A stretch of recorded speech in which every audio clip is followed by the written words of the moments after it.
Скъпи приятели на стойностните книги, иска ми се да ви запозная с две последни книги от многото на геният от Пазарджик, когото аз наричам, а именно Никола Иванов.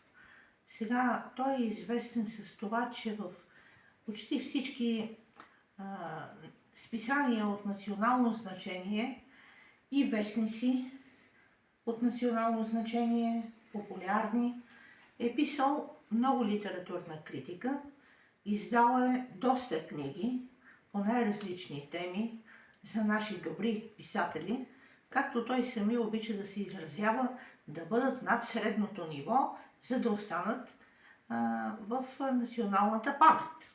Много ми хареса тази мисъл. Аз към този човек питая големи възхищения, защото когато го четеш и слушаш, той те магнетизира. Направо те заслепява и попиваш словото, не просто го слушаш, попиваш и се преживяваш. Та на 26 февруари 2026 година той беше в София отново, донесе Пазарджик в българската литература, книга първа от поредицата, която е замислил география на литературата, и тази книга, география на българската литература, даже ако трябва да бъда най-точна, от тази книга аз смятах, че ще науча просто повече неща за писатели, за които съм чела, за които съм взимала изпити, за които съм следвала. Но се оказа, че като отворих съдържанието, в началото, в първата част, озаглавено необходими думи, и отново той обича да назовава така със заглавие балната зала, аз се докоснах до живота на известни именити наши творци, за които не съм имала не понятие, но представа, че така трудно са живели, че така са били притеснявани, как са били гонени, как живота им не е бил лесен.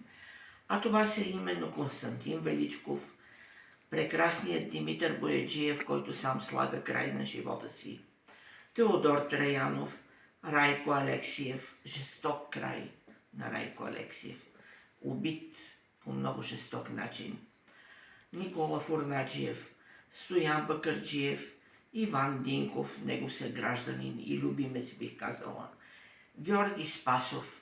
Това са все хора, които са дали много на България и които са имали един много труден живот.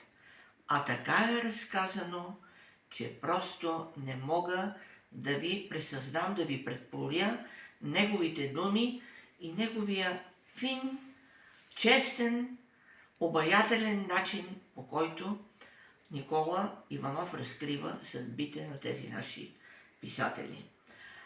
По-нататък продължава книгата с статии и рецензии. Тук вече са доста повече авторите, които е избрал също от Пазарджик. Сега като дойде в София, той ни запозна, че в отделна книга, която явно има вече договорка, той ще издаде за бележити наши творци от областта, от Пазарджишка област. Защото наистина този край е наситен с много известни имена и в миналото, и в по-близко време, и има какво да се научи, след което Никола Иванов иска да продължи тази поредица из цяла България, където в определен регион или в определена област се съдържат повече бележити творци, там са родени или там са отрасли, за да може да се получи една по-обемна книга. Нали? Защото, както казва той, за една-две имена книга не се прави. Трябва да бъдат повече хора. Вярно е, че някои са родени на едно място, живяли там, след това са се преместили на друго, но той има предвид техния роден край на тези, които е планирал да издаде. Даже ни запозна с един много добър и притесняван по социалистическо време писател господин Беров, ще има и други. Кои са, може би не ги знам и всичките, но аз за това казвам, че за него понятието литературен критик е малко ограничено. Дали ще го нарека литературен историк, дали ще го нарека литературен изследовател, дали ще го нарека обстоен познавач на българската литература и, разбира се, литературен критик, все ще бъде правилно, защото той има познания в много сфери на литературата, от миналото до настоящето. И аз много му се възхищавам. Разделителя тук отбелязва докъде съм стигнала с тази книга, чета я с особено удоволствие. Той е един диамант тук за нашата култура, да е жив и здрав, да пише още, Господ здраве да му дава, да ни представя нашите именити творци, и то така елегантно написани.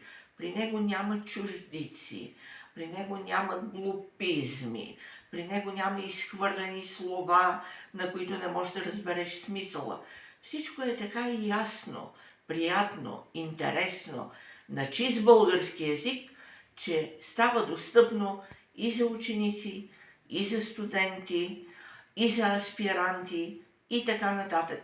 За всички, които обичат българската литература и несъмнено, които носят неговото родолюбие. Защото наистина трябва да си много родолюбив, за да имаш амбицията да обхванеш именитите творци в цяла България, които ще оставят несъмнено следа и в бъдещето за бъдещите поколения.